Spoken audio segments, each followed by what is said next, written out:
Truck drivers, what's a creepy story you've got from the middle of nowhere? Part 2. Viewer discretion is advised. Please do like, share, and subscribe. Not a truck driver, but once I was driving through the Canadian Rockies late at night and I just passed through a small town. So I'm driving through the pitch black and I need to stop to pee and have a smoke.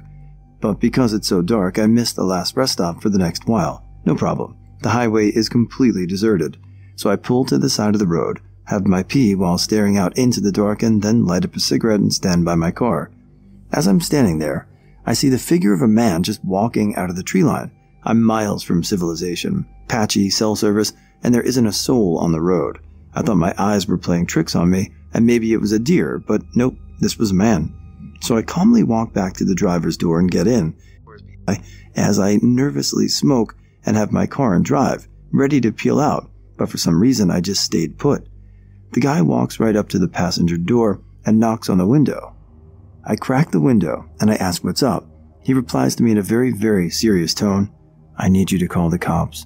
I cautiously ask why, and he tells me he had gone out into the woods to kill himself, but he couldn't go through with it because he had thought of his daughters right before he was about to do it.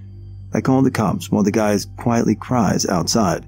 He had a kitchen knife that he was going to use on himself, so I stayed in the car and advised him to maybe leave the knife on the ground before the cops arrived. The cops came and got him, but before they left with him, I gave him a solid heart-to-heart and wished him well. I still think about him. I hope he was able to turn things around. I used to work as a road train driver in the Gascoyne region of outback Western Australia. A lot of black dog phenomena on night shift. I would see all kinds of things appear in the shadows because of fatigue, or 3 goats would change into some sort of beast. One time I swear I nearly ran over a corgi, which would be astronomical odds. There is one in the wild in this part of the outback. One night, I pulled up to sleep, let the engine run cold for 10 minutes, then tried to sleep. I woke up to noises, not voices, but some sort of order to the noises, and the whole cab of the truck was shaking. I looked in the mirror and saw shadows around the vehicle. I turned the truck on and every single light attached to the thing and hastily continued my run to the port. This is a big cab, would have taken a lot to move it. I rationalize it as it being windy, some goats around the truck, and fatigue. Either way, scared the fuck out of me, and I never slept on night shift again. Well, it was creepy at first. I pull into a Purdue plant, drop my empty trailer, go park where they allow bobtails to sit, right next to a nice little pond. My pickup was in 12 hours, so I do my PTI and lay down in the bunk. At about 3 a.m., I hear something tapping on my passenger side door. I get up, look out the window expecting to see someone, maybe a driver asking for a lumper check, but no one's there.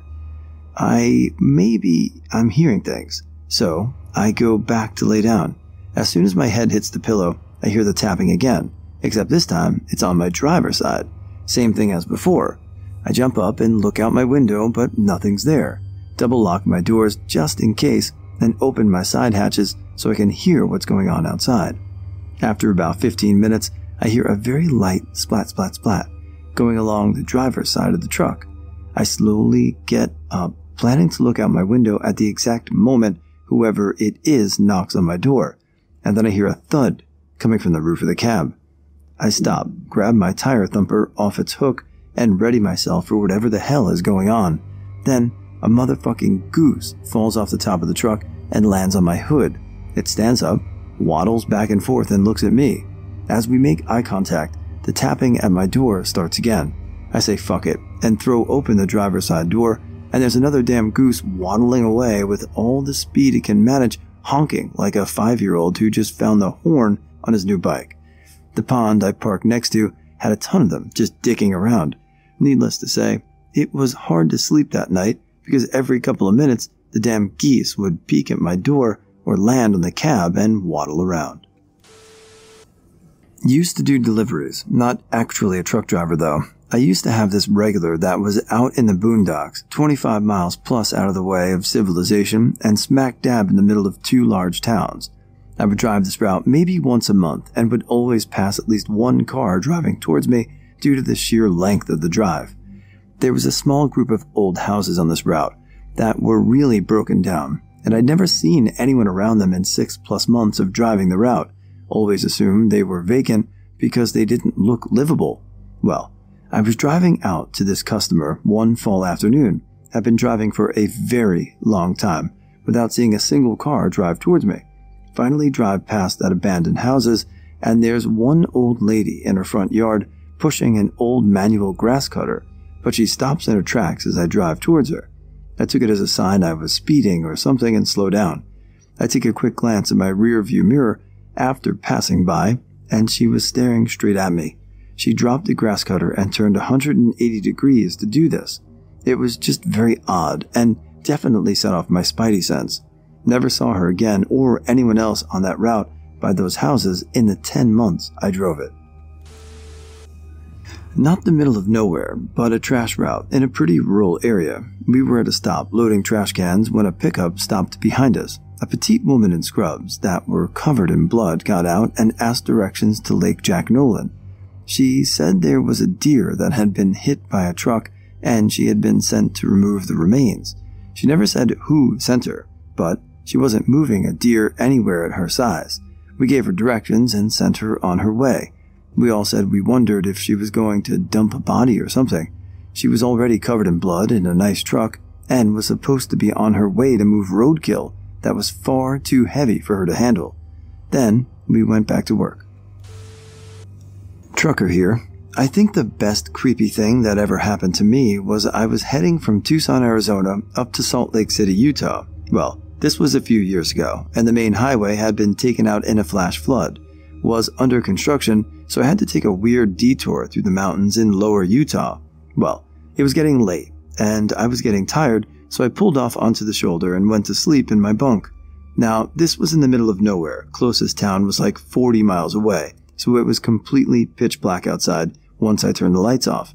Anyway, around 4 a.m., I wake up because I'm hearing something messing with my truck, like playing with the air and power cables between my cab and the trailer, which is literally 6 inches from where my head is at, but on the outside of the cab. Then I feel something climb onto the landing that's on the back of my truck, and it shakes my whole truck. So I'm guessing something around 200 to 300 pounds was climbing around back there. I'm thinking like a mountain lion or a bear. At this point, I'm wide the F awake, and I want to get this thing away from me. So I slam my hand into my cab wall, trying to scare whatever is out there. Slam! Hard enough to really make it loud. I then hear someone, a male, scream bloody murder, and I hear them fall off the back of my truck. I then hear about 15 other people all around my truck yelling. I climb up front, turn on my lights, and illuminate a squad of Army reserves doing their midnight ruck march and capture drills. Turns out, these guys were supposed to go find an abandoned truck and secure it for their midnight drills. That truck was 3 miles back down the road. They were not expecting me to be sleeping there and thought I was part of the drill. I'm ex-military, so after explaining I was not part of their test and legit was just there out of coincidence, we laughed it off. They had to radio their CO and tell them I was there and not have the other squads bother me. Parked off an exit ramp at about 3 a.m. for my 10 hour. The moon was full and high, and I spotted an unmistakably human figure in a nearby cut cornfield. A little spooky, but I just wrote it off as an old-timer putting up a scarecrow for the grandkids. Started watching a few YouTube videos before turning in, and out of the corner of my vision, I thought I saw movement. I shut my lights off to get a good look, saw the figure, but nothing else. I couldn't be sure, but it looked like maybe it was in a different spot, maybe a little closer even. I was definitely feeling a bit spooked. Highway was devoid of anyone besides a car passing every 10 minutes or so. I didn't want to, but I had to jump out to pee. I considered a bottle, but I told myself I was being childish. I took a look at the figure, and it was right where I figured it should be. I hop out, walk between my truck and trailer, and start leaking. Every fiber of my being wanted to look. I told myself again I was being foolish, but I couldn't help it. I looked out. The field was empty. The figure wasn't there. My stomach dropped. I pinched off and jumped back in. I took off down the highway, didn't give one shit about a violation. Stopped 40 minutes up the road at a well-lit and very full Love's. Haven't stopped on a ramp since.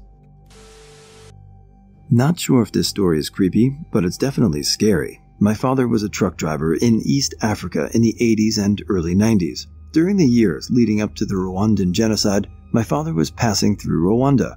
He reached a checkpoint and was forcibly removed from his truck at gunpoint. Apparently, he looked like he belonged to the Tutsi tribe, and they put him in a cage with the other Tutsi prisoners. He tried communicating that he isn't Rwandan, but no one spoke the same language as him. Every night, they would take about 5 people from the cage and slaughter them in front of him. After the 3rd night, he saw a man that spoke a little bit of Swahili, which my dad spoke, and told him that he's not Rwandan and showed him his ID. Somehow, that guy got him out, and he was handed the keys to a truck and was on his way. I used to drive truck in northern Manitoba. There's a road in the northeast you can drive for several hours and see very few vehicles. This road is quite flat and straight in stretches. Of course, this is deep in the bush. One day, I saw something cross the road in the distance, very large, easily past the hood of my truck, but not long like a moose or elk, just tall. It disappeared into the bush, and as I drove by the spot, the hair on the back of my neck stood up. I heard days later a tow truck driver describing on the radio his encounter with a similar creature, only he was much more clear he had spotted Bigfoot. This guy went to some length to explain he didn't want people to think he was crazy, but he was sure what he saw. I asked an Aboriginal client of mine in a nearby community, and he said the elders spoke of them as commonly the same way they spoke of the other animals. I don't know what I saw that day, but I'm certain it wasn't a bear, moose, deer, or elk. I just don't know what the hell it was. Driving through an abandoned section of Baltimore at 3 in the morning, my CB radio turned itself on and crackled for a bit. Out of nowhere, some voice over the radio said in a deep southern drawl, "I ain't got no panties on." I could see up and down the interstate for miles and saw not one set of headlights. Around 2006, I was driving flatbed, picked up a load of construction material, drywall, roofing, don't remember, but it was prepackaged in boxes and I remember having to use strap protectors on the load in rural Tennessee. Memory is foggy now, but I want to say it was between Memphis and Nashville, but closer to the intersection of the MSALTN state lines. Tarp required, so I strapped everything down, tarped the load, and left the shipper. About 5 miles down the road, in the middle of nowhere woods on a 2-lane road, I noticed my tarp flapping in the wind, found a wide shoulder, and pulled over to fix it. I realized that I just flat did a shitty job tarping this load and decided to redo it on the side of the road. Undo all the bungee straps, drag the tarps off, roll them back up, climb up on the load and start unrolling the tarps again, and I see a guy walking down the same side of the road I'm on, coming towards my truck. I don't think anything about it other than to keep an eye on him because I'm in the middle of nowhere and continue what I'm doing. About the time I have tarps set in place and am climbing down to start hooking the bungee straps back on, this dude is getting close enough that I'm now paying more attention to him than I am to tarping my load. I grab my winch bar and set it on the trailer where I'm working just in case. 8-pound solid metal bar, about 4 feet long, tapered to a blunt point on one and hollow on the other, used for tightening straps and chains, etc. The guy gets to me, and the first thing I notice is his hair. It's like a mullet, but it's patchy as fuck. Like he tried to cut his own hair and had a seizure in the process and said, "Fuck it, good enough to party." The next thing I noticed were his eyes, which I can only describe as off, like they were clear. I didn't think he was drunk or high or anything, but it also gave me the distinct impression that the elevator didn't go all the way up. Clothes were dirty and not well maintained, with dirty white tennis shoes, because I remember he didn't have laces on one shoe and the tongue was noticeably out of place. He stops by me, waits until I acknowledge him, and just says, "I got a long walk." I'm like, "Yeah man, you do. We're in the middle of nowhere," making it clear there's no ride to be had here. He nods, starts walking by me, continuing on his way, stops at about the driver door of my truck, and turns around, comes back to me, and repeats himself, "I've got a long walk." At this point, I explain that I can't give him a ride, insurance and all that. Apologize for not being able to help him out, and he seems to accept this, turns around, and leaves.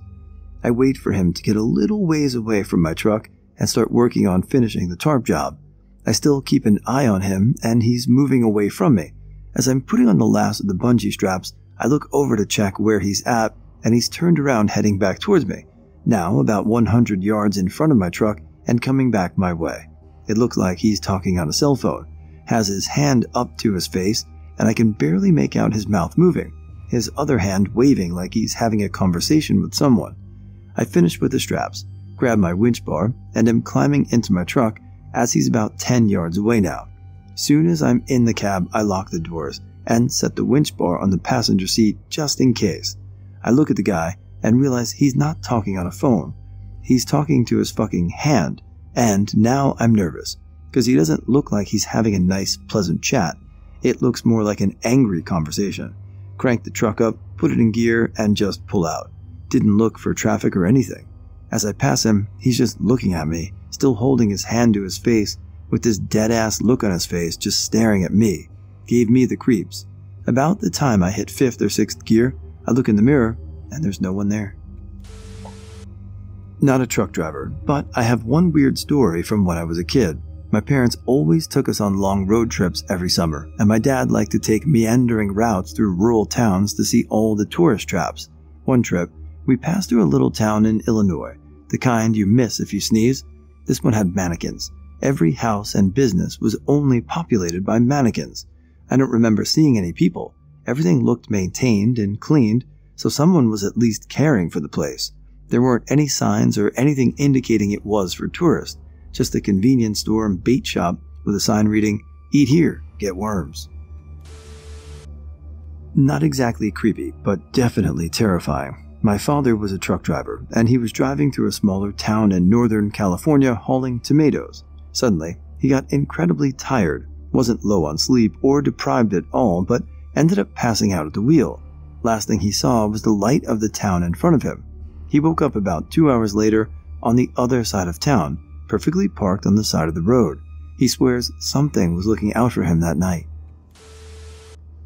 Driving through a national park in the middle of the night, going through a slow stretch at about 30 kilometers an hour. Every so often, I think I see something out the window and beside me, just a glimpse of movement. When I look though, I don't catch it. Finally, on about the 3rd time, I whip my head around, and this time I recognize it's a huge black wolf following alongside my truck just off the highway. I only saw it for a few seconds before I had to focus back on the road, but it was absolutely lovely, yet unsettling. Years ago, I read an answer on a thread with this question about a guy who was riding with his truck driver father as a child. They were in the middle of nowhere, and they were coming up on a person laying in the road with no one else around, no cars, etc. His dad blew the horn. They didn't move. He blew it again as he got closer. They didn't move. He told his son to put his head down and cover his eyes, and he ran the person over. When they looked back, a bunch of people who were previously hiding were running out of the woods, and the gist was that the dad knew it was a setup for a robbery or worse and wasn't chancing it with his child in the car. No clue if it was true or not, but I think about that story all the time.